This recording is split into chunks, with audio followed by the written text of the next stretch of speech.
అందరికీ నమస్కారం. అందరూ ఎలా ఉన్నారు? బాగున్నారా?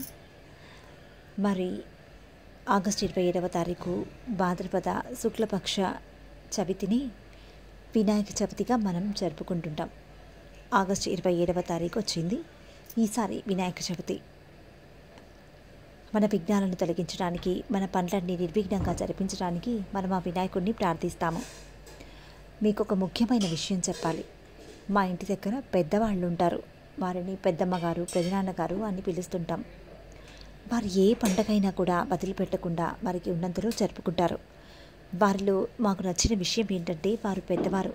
సహజంగానే వయసు రీత్యా వచ్చే సమస్యలు వారికి ఉండనే ఉంటాయి. పిండి వంటలు అవి ఇవి చేయడానికి వారికి ఆరోగ్యం అంతగా సహకరించదు కూడా. ఆర్థికంగా వారు ఎంతో బలమైన వారు అయినప్పటికీ వారు భగవంతుని పట్ల నియమనిష్టలు కలవారు. వారికి తోచినంత పండు, పత్రి, పుష్పం ఇవి వారికి తోచినంతలో వారు మనస్ఫూర్తిగా స్వామికి సమర్పిస్తారు. చాలామంది వినాయక చవితి అనగానే భయపడిపోతుంటారు. అమ్మో, వినాయకుడికి అది చేయాలి, ఇది చేయాలి, ఆయనకి ఆకలి ఎక్కువ, ఆయనకు సరిగ్గా చేయకపోతే ఆయన కోప్పడతారు, అప్పుడు మనకు మంచిగా ఉండదు అని చాలా భయపడిపోతుంటారు. అసలు కొంతమంది అయితే విగ్రహాన్ని కూడా తెచ్చుకోరు. ఇదంతా భయం కారణంగానే. చూడండి, నేను మీకు ఇప్పుడు చెప్పాను చూసారా పెద్దవాళ్ళ గురించి. వాళ్ళు కూడా పెద్దగా పిండి వంటలు అవి ఇవి ఏం చేయరండి. వారు చేయగలిగినవే చేసుకుంటారు, అది తృప్తిగా, అనుమానం లేకుండా. ఎందుకంటే వారికి వినాయకుడి మీద భక్తి, ప్రేమ ఎక్కువ. నాకు వారిని చూస్తే ఎంతో ఆనందంగా అనిపిస్తుంది. మనం ఆయనకు సమర్పించేది ఆయన మనకిచ్చిందే. స్వామికి చెప్పండి, స్వామి మీరు నాకు ఇచ్చిందే నేను మీకు సమర్పిస్తున్నానని. మనకు మనం తెచ్చుకోవాల్సింది ప్రేమ, భక్తి. మనం నైవేద్యాలు సమర్పించకపోతే స్వామి వచ్చి మనల్ని ఏమీ అనరు. స్వామికి మన పరిస్థితులు అన్నీ తెలుసు. పెద్ద పెద్ద పిండి వంటలు పెట్టలేదని ఆయన మనల్ని కోప్పడి ఆయన వెళ్ళిపోరు. మనకు కలిగినది, మనకు ఉన్నది, మనం తినేదే మనం ఆయనకు పెడతాం.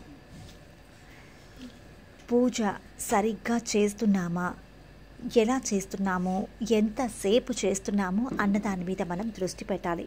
అంతేకాని ఎన్ని నైవేద్యాలు పెడుతున్నామని కాదు. మనం పత్రి సేకరించాలి, పుష్పాలు సేకరించాలి. ఈ వినాయక చవితి రోజు 21 పత్రి పూజ ప్రత్యేకం. అందులో కొంత మన ఇళ్ల దగ్గరే దొరుకుతాయి. సాధ్యమైనంత వరకు అవి సమర్పించడానికి మనం ప్రయత్నించాలి. పుష్పాలు, కొబ్బరికాయ, అన్నం, పప్పు, బెల్లం, పండ్లు ఇవి చాలు. ఆయన ఎంతో పొంగిపోతారు. ఇది ఎవరైతే స్తోమత లేక చెయ్యలేకపోతున్నామని బాధపడుతున్నారో వారి కోసం ప్రత్యేకంగా. వినాయకుడు ఈ వినాయక చవితి నాడు భూలోకంలో ప్రతి ఒక్కరింటికి తప్పకుండా వస్తారు. మరి ఆయనను మనం నిరాశపరచకూడదు కదా. అందుకే మనమందరం కూడా మనకు ఉన్నంతలో తప్పకుండా వినాయక చవితి రోజు వినాయకుడి పూజ చేసుకోక తప్పదు.